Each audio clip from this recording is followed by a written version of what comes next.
Mister কর্মকারের বেহাল অবস্থা। কাজ থেকে এসে এখন জামা কাপড় কাচ্ছে, তারপর জামা কাপড় নিয়ে যাবে ছাদে মেলতে, তারপর স্নান, খাওয়া দাওয়া। ও কি যে কষ্ট। শখের মানুষকে বিয়ে করেছি বস, কাপড় তো কাচতেই হবে, বাসন তো মাজতেই হবে। আহারে করো করো। এই 2 মাস ধরে তো একভাবে চলছে। হ্যাঁ, করতে তো হবেই, একা সংসারে কিছু করার নেই।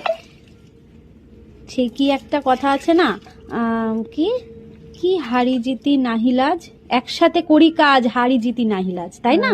তো একদম।